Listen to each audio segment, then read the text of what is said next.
जय हिंद। कैसे आप लोग? उम्मीद है अच्छे होंगे और ईमानदारी से पढ़ाई भी कर रहे होंगे। आइए आज की इस वीडियो में हम सब 12वीं कक्षा के राजनीति शास्त्र खंड ब के चैप्टर नंबर 6 पर परिचर्चा करेंगे। राजनीति शास्त्र खंड ब चैप्टर नंबर 6 और चैप्टर नंबर 6 का नाम है अंतरराष्ट्रीय संगठन। अंतरराष्ट्रीय संगठन मतलब इंटरनेशनल ऑर्गेनाइजेशंस के बारे में आज हम सब चर्चा करेंगे। मन में प्रश्न होगा कि अंतरराष्ट्रीय संगठन तो बहुत सारे हैं,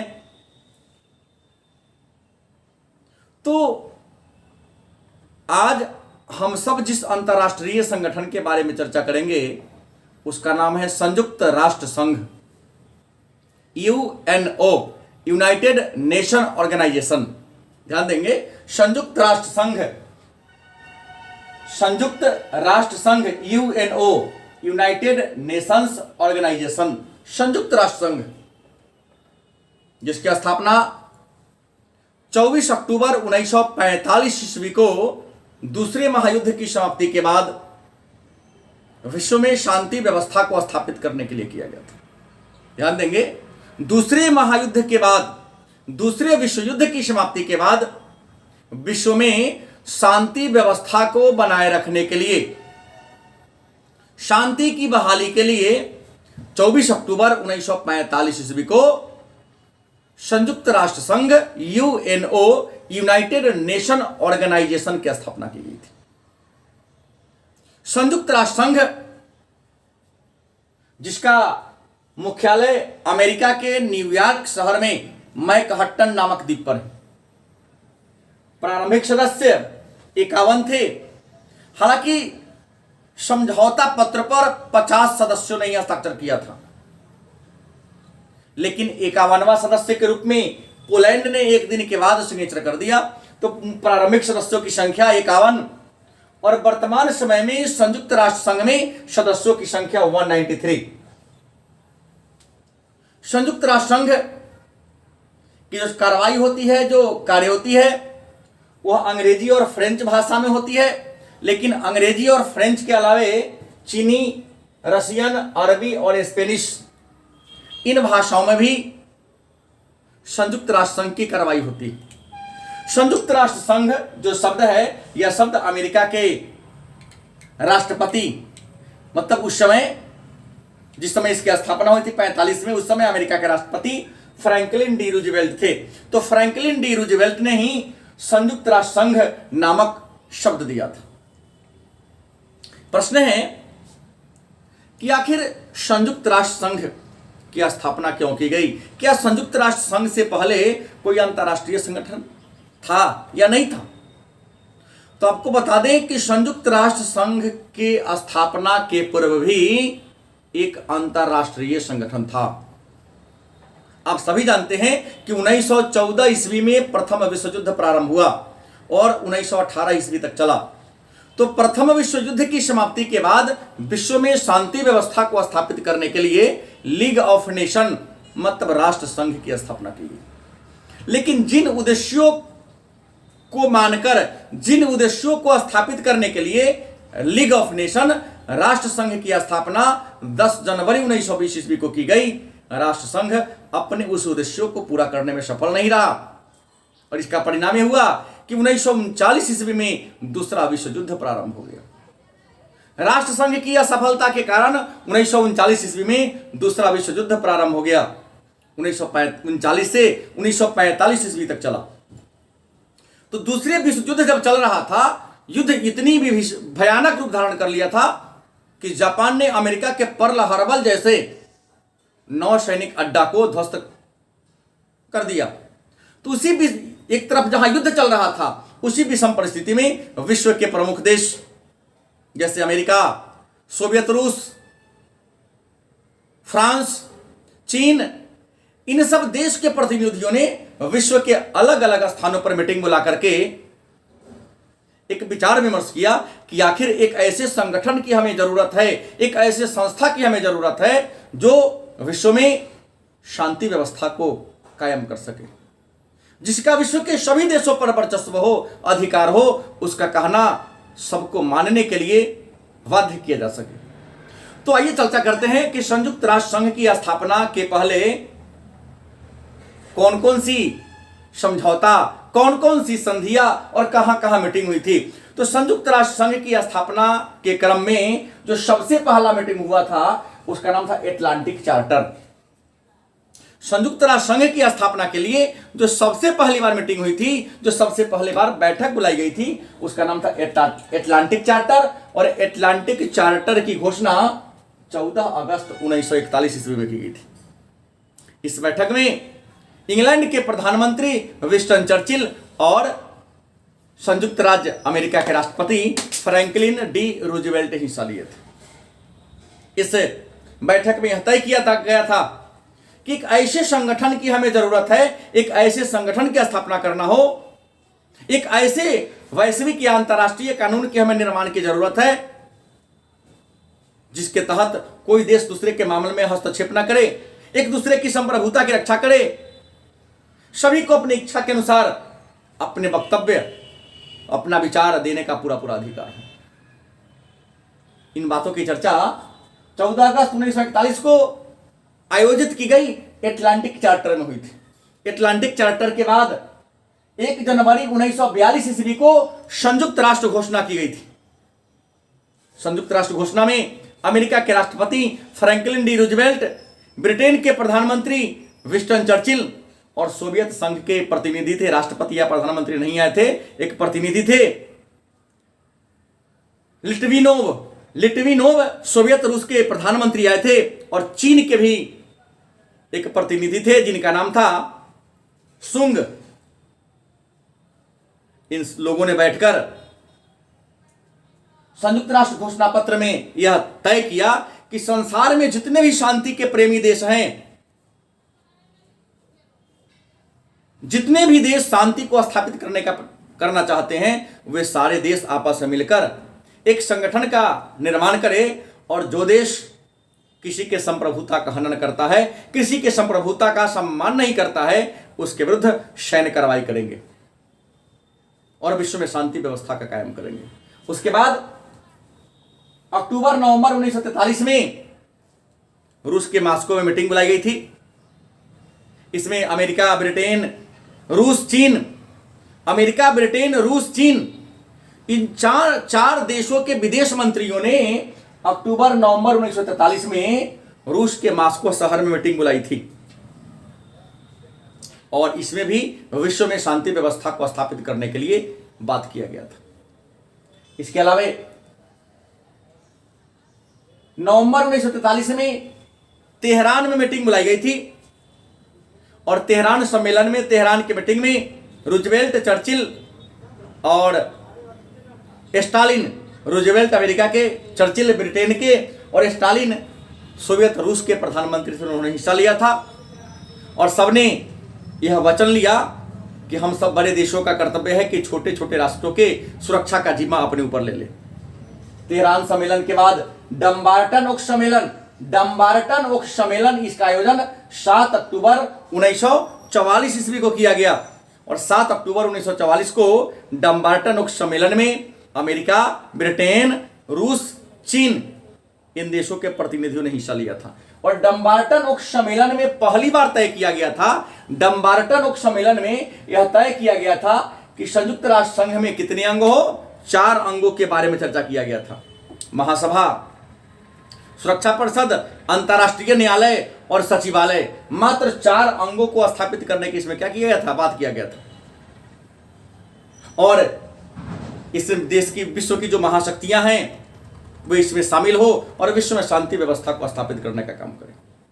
उसके बाद याल्टा सम्मेलन फरवरी 1945 में हुआ था। याल्टा सम्मेलन फरवरी 1945 ईस्वी में आयोजित किया गया था, और याल्टा सम्मेलन में अमेरिका के राष्ट्रपति फ्रैंकलिन डी रूजवेल्ट, इंग्लैंड के प्रधानमंत्री विंस्टन चर्चिल और सोवियत रूस के प्रधानमंत्री स्टालिन हिस्सा लिए थे। और इस याल्टा सम्मेलन में संयुक्त राष्ट्र संघ के जो महत्वपूर्ण अंग है सुरक्षा परिषद, इसमें मतदान कैसे होगा, सदस्यों का चुनाव कैसे होगा, इसका कार्य क्या होगा, इस पर विस्तार से चर्चा किया गया। उसके बाद 7वीं और बैठक सैन फ्रांसिस्को सम्मेलन में हुआ और 25 अप्रैल से 26 जून 1945 तक यह बैठक आयोजित की गई थी। और सैन फ्रांसिस्को सम्मेलन में ही संयुक्त राष्ट्र संघ के संविधान विधान का निर्माण हुआ। और आपको बता दें कि संयुक्त राष्ट्र संघ के संविधान को हम चार्टर कहते हैं। संयुक्त राष्ट्र संघ के संविधान को क्या कहते हैं, चार्टर कहते हैं। और संयुक्त राष्ट्र संघ के संविधान में 111 अनुच्छेद हैं। कितने अनुच्छेद हैं? 111 अनुच्छेद है और 19 अध्याय, मतलब 19 अध्याय और 111 अनुच्छेद है संयुक्त राष्ट्र संघ के चार्टर में। तो सैन फ्रांसिस्को सम्मेलन में जो 25 अप्रैल से 26 जून 1945 तक हुआ था, इसमें संयुक्त राष्ट्र संघ का संविधान बना। और आपको बता दें कि संयुक्त राष्ट्र संघ के संविधान को चार्टर कहते हैं और संयुक्त राष्ट्र संघ के संविधान में 19 अध्याय और 111 क्या है, अनुच्छेद है। इस 111 अनुच्छेदों में से, इस 111 अनुच्छेद और 19 अध्यायों में से 5 अध्याय और 70 अनुच्छेद अंतर्राष्ट्रीय न्यायालय का है। 70 अनुच्छेद और 5 अध्याय इसी 19 और 111 में से अंतर्राष्ट्रीय न्यायालय के लिए बना। और इसी 7 सम्मेलन को आयोजित कर दिए जाने के बाद कई बार प्रश्न पूछा जाता है कि संयुक्त राष्ट्र संघ की स्थापना करने के दौरान किन किन सम्मेलनों का आयोजन किया गया। तो इन 7 बैठकों के आयोजन के बाद 24 अक्टूबर 1945 ईस्वी को संयुक्त राष्ट्र संघ नामक एक संस्था की स्थापना की गई। इस संयुक्त राष्ट्र संघ के जो सबसे बड़े पदाधिकारी होते हैं उनको महासचिव कहते हैं। और संयुक्त राष्ट्र संघ के जो सबसे पहले महासचिव थे त्रिगवेली थे, जो नॉर्वे के थे। और जो वर्तमान महासचिव है उनका नाम है एंटोनियो गुटेरस, यह पुर्तगाल के हैं। अब मन में होगा कि संयुक्त राष्ट्र संघ के प्रमुख अंग कौन कौन है। ऐसा आपको बता दें कि विश्व में जितने भी अन्य संगठन हैं सभी संयुक्त राष्ट्र संघ के अधीन रहकर ही काम करती हैं। लेकिन वास्तव में संयुक्त राष्ट्र संघ के अपना प्रमुख अंग कौन कौन है, तो संयुक्त राष्ट्र संघ के जो प्रमुख अंग है महासभा, प्रमुख 6 अंग है। याद रखें कि संयुक्त राष्ट्र संघ में प्रमुख अंग कितने हैं, तो संयुक्त राष्ट्र संघ के पास प्रमुख 6 अंग है। पहला है महासभा, दूसरा सुरक्षा परिषद, तीसरा आर्थिक और सामाजिक परिषद, चौथा न्यास परिषद, पांचवा अंतरराष्ट्रीय न्यायालय, छठा सचिवालय। याद रखेंगे, नंबर 1 में महासभा, नंबर 2 में सुरक्षा परिषद, नंबर 3 में आर्थिक और सामाजिक परिषद, नंबर 4 में न्यास परिषद, नंबर 5 में अंतरराष्ट्रीय न्यायालय और नंबर 6 में सचिवालय। मतलब अंतरराष्ट्रीय संगठन संयुक्त राष्ट्र संघ के प्रमुख अंग कितने हैं? 6 हैं। आप जान गए होंगे। तो आइए चर्चा करते हैं महासभा। महासभा संयुक्त राष्ट्र संघ का सबसे बड़ा अंग है। महासभा संयुक्त राष्ट्र संघ का सबसे बड़ा अंग है और सभी सदस्य देश इसमें अपना 5 प्रतिनिधि भेज सकते हैं, लेकिन वोट देने का अधिकार एक है। याद रखेंगे, महासभा संयुक्त राष्ट्र संघ का सबसे बड़ा अंग है और संयुक्त राष्ट्र संघ के सबसे बड़े अंग में जितने भी सदस्य देश हैं, वर्तमान में 193 हैं, सभी सदस्य देश अपना 5 प्रतिनिधि भेज सकता है। लेकिन किसी विषय पर यदि मतदान करना हो, वोट देना हो, तो सभी सदस्य इसमें कितना वोट दे सकता है, तो सभी सदस्य 1 वोट दे सकता है। महासभा के एक अध्यक्ष होते हैं। महासभा के एक अध्यक्ष होते हैं जिनका चुनाव 1 वर्ष के लिए किया जाता है। महासभा के एक अध्यक्ष होते हैं जिनका चुनाव 1 वर्ष के लिए किया जाता है। और आपको बता दें, महासभा की बैठक वर्ष में 1 बार होती है। महासभा की बैठक वर्ष में कितने बार होती है? 1 बार। आवश्यकता पड़ने पर दूसरी बार भी बुलाई जा सकती है, लेकिन सामान्यतः महासभा की बैठक 1 बार होती है, जो हर वर्ष सितंबर महीना के तीसरे मंगलवार को प्रारंभ होता है। तीसरे मंगलवार को प्रारंभ होता है और दिसंबर तक चलता है। याद रखेंगे, महासभा संयुक्त राष्ट्र संघ का सबसे बड़ा अंग है। इसमें सभी सदस्य देश अपना 5 प्रतिनिधि भेजते हैं, लेकिन वोट एक देते हैं। महासभा का एक अध्यक्ष होता है जिनका कार्यकाल 1 वर्ष का होता है।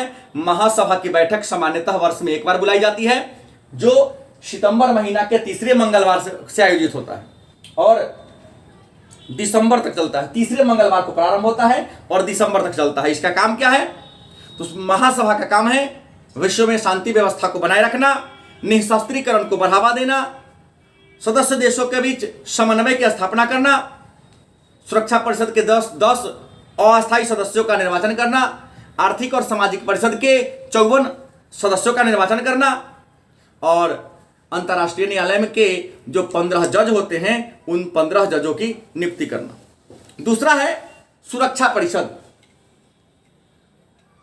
संयुक्त राष्ट्र संघ का जो दूसरा प्रमुख अंग है उसे सुरक्षा परिषद कहते हैं और सुरक्षा परिषद को यूएनओ की कार्यपालिका कहते हैं। सुरक्षा परिषद को संयुक्त राष्ट्र संघ की कार्यपालिका कहते हैं और सुरक्षा परिषद में 15 सदस्य हैं। कुल सदस्य कितने हैं? कुल है 15 सदस्य, जिसमें 5 जो है अस्थाई है और 10 क्या है? अस्थाई। सुरक्षा परिषद को दुनिया का पुलिसमैन भी कहते हैं। दुनिया का पुलिसमैन के नाम से भी इसे हम क्या करते हैं? जानते हैं। याद रखेंगे, सुरक्षा परिषद जिसे संयुक्त राष्ट्र संघ की कार्यपालिका के नाम से जानते हैं, यह संयुक्त राष्ट्र संघ का सबसे प्रमुख अंग है। सुरक्षा परिषद में कुल 15 सदस्य होते हैं, जिसमें 5 अस्थाई होते हैं और 10 अस्थाई होते हैं। जो अस्थाई सदस्य हैं इनका कार्यकाल पूरी जीवन होता है और जो अस्थाई सदस्य हैं और अस्थाई जो सदस्य हैं इनका कार्यकाल 2 वर्षों का होता है। अस्थाई सदस्य पूरा आजीवन रहेंगे और जो अस्थाई सदस्य हैं इनका कार्यकाल कितने वर्षों का होता है? 2 वर्षों का होता है। मन में प्रश्न होगा तो सुरक्षा परिषद में अस्थाई सदस्य कौन है? अस्थाई का नाम तो नहीं बताएंगे क्योंकि हर 2 वर्ष पर चेंज होते रहते हैं। तो सुरक्षा परिषद के अस्थाई सदस्य हैं अमेरिका, ब्रिटेन, फ्रांस, रूस, चीन। अमेरिका याद रखेंगे, अस्थाई सदस्य कौन है? तो अमेरिका, ब्रिटेन, फ्रांस, रूस, चीन। और इस 5 देशों को एक विशेष प्रकार का अधिकार प्राप्त है। उस विशेष अधिकार को वीटो का अधिकार कहते हैं। विश्व में किसी प्रकार के नए नियम को बनने के लिए इन 5 अस्थायी सदस्यों को एक होना क्या है? जरूरी है। और सुरक्षा परिषद का काम क्या है? तो सुरक्षा परिषद का काम है विश्व में शांति व्यवस्था की स्थापना करना। विभिन्न प्रकार के जो विवाद है उस विवाद को शांतिपूर्ण तरीके से समझाना। मन में एक नया प्रश्न होगा कि सुरक्षा परिषद में जो 5 अस्थायी सदस्य है उसका नाम तो आ गया, लेकिन जो 10 अस्थायी सदस्य होते हैं इनके इसमें 10 अस्थायी कौन कौन होते हैं? तो आपको पता होगा कि विश्व में महाद्वीप कितने हैं? 7 हैं, लेकिन जनसंख्या मात्र 6 महाद्वीप पर है। तो सुरक्षा परिषद के जो 10 अस्थायी सदस्य हैं इसमें 5 एफ्रो एशियाई होते हैं। सुरक्षा परिषद के 10 अस्थायी सदस्य में 5 एफ्रो एशियाई मतलब एशिया और अफ्रीका के 5 गो होते हैं। पश्चिमी यूरोप से 2 सदस्य चुने जाते हैं, पूर्वी यूरोप से 1 चुने जाते हैं और लैटिन अमेरिका मतलब दक्षिण अमेरिका से 2 सदस्यों का चुनाव किया जाता है। 5 एफ्रो एशियाई।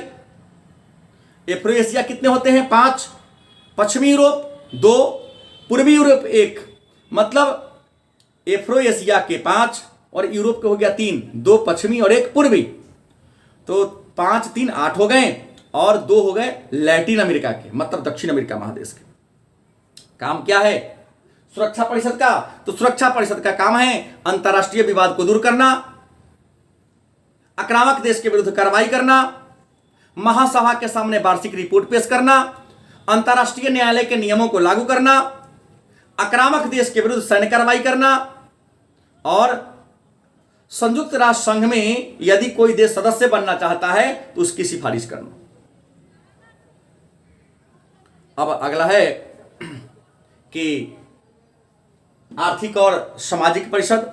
आर्थिक और सामाजिक परिषद संयुक्त राष्ट्र संघ का एक प्रमुख अंग है। आर्थिक और सामाजिक परिषद में प्रारंभ में 18 सदस्य थे। आर्थिक और सामाजिक परिषद जो संयुक्त राष्ट्र संघ का एक प्रमुख अंग है, इसमें प्रारंभ में सदस्य देशों की संख्या कितनी थी? 18 थी। 1966 में 1966 में सदस्य देशों की संख्या बढ़कर 27 हो गई और 1972 में इसमें सदस्य देशों की संख्या को बढ़ाकर 54 कर दिया गया। 1974 में सदस्यों की संख्या बढ़ाकर 54 कर दिया गया। तो याद रखेंगे, आर्थिक और सामाजिक परिषद संयुक्त राष्ट्र संघ का एक प्रमुख अंग है। इसमें प्रारंभ में 18 सदस्य थे। 1966 में सदस्यों की संख्या बढ़ाकर 27 कर दी गई और 1974 में इसमें सदस्यों की संख्या बढ़ाकर 54 कर दी गई। याद रखेंगे, तो आर्थिक और सामाजिक परिषद के वर्तमान में कितने सदस्य? 54 सदस्य हैं। लेकिन इसके 1/3 का मतलब होगा कितना? तो 54 का 1/3 तो 18 होगा। इसके 18 सदस्य प्रति 1 वर्ष, प्रति 2 वर्ष के अंतराल पर क्या होते हैं? अलग होते हैं।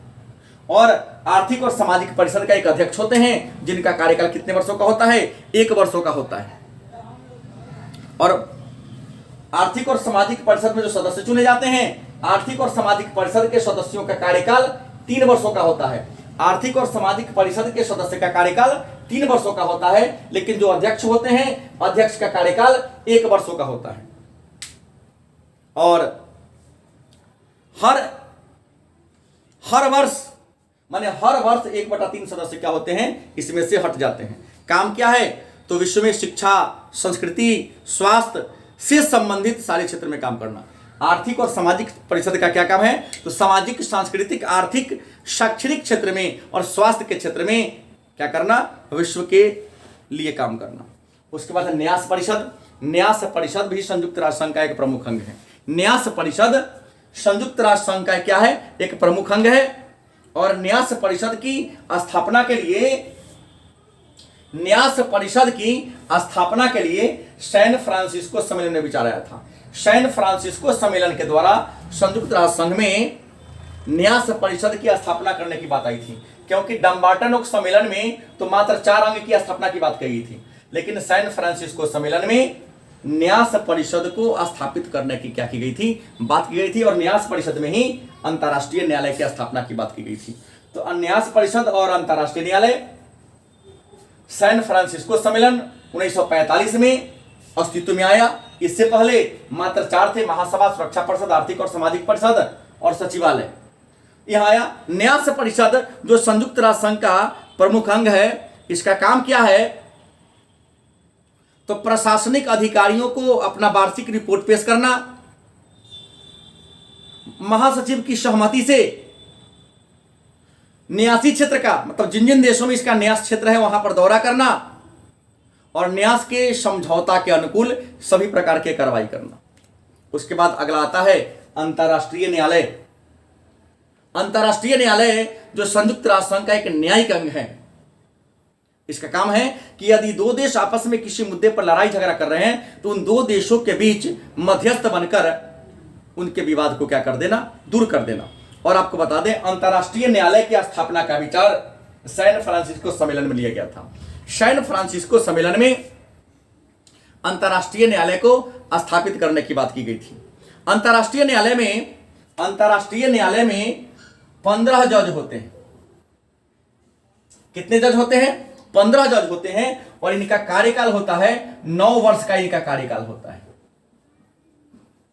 अंतर्राष्ट्रीय न्यायालय में 15 जज होते हैं। इनका कार्यकाल 9 वर्षों का होता है। और अंतर्राष्ट्रीय न्यायालय में किसी मुकदमा की सुनवाई अंग्रेजी और फ्रेंच भाषा में होती है, लेकिन यदि सभापति चाहे, इसके अध्यक्ष चाहे तो चीनी, रशियन, अरबी और स्पेनिश भाषा में सुनवाई कर सकता है। अंतर्राष्ट्रीय न्यायालय में 15 जज होते हैं, लेकिन किसी मुकदमा की सुनवाई के लिए, किसी पक्ष पर पहुंचने के लिए कोरम है 9 जज। 9 जज जब तक एक नहीं होंगे किसी मुकदमा की सुनवाई, अंतिम निर्णय नहीं ली जाएगी।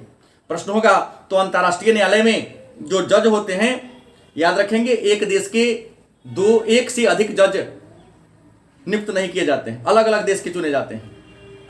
और इनका भारत की बात करते हैं तो अंतर्राष्ट्रीय न्यायालय में काम करने वाले पहले जो भारतीय थे उनका नाम था नगेंद्र सिंह, जो अंतर्राष्ट्रीय न्यायालय में न्यायाधीश के रूप में रह चुके हैं। और अंतर्राष्ट्रीय न्यायालय का मुख्यालय द हेग में है। अंतर्राष्ट्रीय न्यायालय का मुख्यालय कहाँ है? द हेग शहर में। वहीं पर ये काम करती है। और इसका काम क्या है, जो सदस्य देश हैं उनके बीच यदि किसी प्रकार का विवाद आ जाए तो उस विवाद को क्या करना, दूर करना। अंतर्राष्ट्रीय न्यायालय के क्षेत्राधिकार की बात करते हैं तो अंतर्राष्ट्रीय न्यायालय के पास 2 प्रकार के क्षेत्राधिकार हैं। अंतर्राष्ट्रीय न्यायालय के कितने क्षेत्राधिकार हैं, 2 प्रकार के क्षेत्राधिकार हैं। पहला है परामर्शदात्री। पहला कौन है, इसके 2 की बात करें तो पहला है परामर्शदात्री और दूसरा वाद विवाद संबंधी। वाद विवाद और परामर्शदात्री, यह 2 प्रकार के क्षेत्राधिकार इसके पास है। और अंत में आता है सचिवालय, मतलब संयुक्त राष्ट्र संघ के दैनिक कार्यों की देखरेख करने के लिए एक सचिवालय की स्थापना की गई है, जहां प्रतिदिन के कार्यों की देखरेख की जाती है। और संयुक्त राष्ट्र संघ का सचिवालय जहां इसके दैनिक कार्यों की देखरेख की जाती है, इसके जो सबसे बड़े अधिकारी होते हैं उनको महासचिव कहते हैं। और महासचिव संयुक्त राष्ट्र संघ के सबसे बड़े अधिकारी होते हैं और सचिवालय के प्रधान होते हैं। और संयुक्त राष्ट्र संघ के जो पहले महासचिव थे त्रिवेली थे, या नॉर्वे के थे। वर्तमान में एंटोनियो गुटेरस हैं जो पुर्तगाल के हैं। संयुक्त राष्ट्र संघ के दूसरे महासचिव डैग हैमरशोल्ड थे। संयुक्त राष्ट्र संघ के जो दूसरे महासचिव थे वह डैग हैमरशोल्ड थे, जो स्वीडन के थे। हवाई दुर्घटना में इनकी मृत्यु हो गई थी। संयुक्त राष्ट्र संघ के तीसरे महासचिव यूठांट, जो एशिया महादेश के वर्मा के थे। संयुक्त राष्ट्र संघ के पहले एशियाई महासचिव यूठांट, जो क्रम में तीसरा स्थान पर आते हैं, वह कहाँ के थे, म्यांमार या बर्मा के थे। उसके बाद संयुक्त राष्ट्र संघ के जो दूसरे एशियाई महासचिव थे वह थे बान की मून, मतलब एंटोनियो गुटेरस से पहले 2 बार बान की मून, जो दक्षिण कोरिया के थे। 2007 से लेकर 2016 ईस्वी तक वह काम किए थे। तो संयुक्त राष्ट्र संघ में पहले महासचिव याद रखेंगे त्रिवेली, वर्तमान एंटोनियो गुटेरस। और एशिया के पहले एशियाई महासचिव यूठांट और दूसरे एशियाई महासचिव बान की मून, जो दक्षिण कोरिया के थे। और यूठांट जो थे वह बर्मा के थे। तो ये रहा संयुक्त राष्ट्र संघ और उसके प्रमुख अंग। संयुक्त राष्ट्र संघ के अधीन और भी संस्थाएं हैं जो काम करती है, जैसे विश्व बैंक, अंतर्राष्ट्रीय मुद्रा कोष, अंतर्राष्ट्रीय श्रम संगठन, अंतर्राष्ट्रीय अणु ऊर्जा अभिकरण। इनके बारे में चर्चा कल के क्लास में होगी। धन्यवाद, शुभ रात्रि।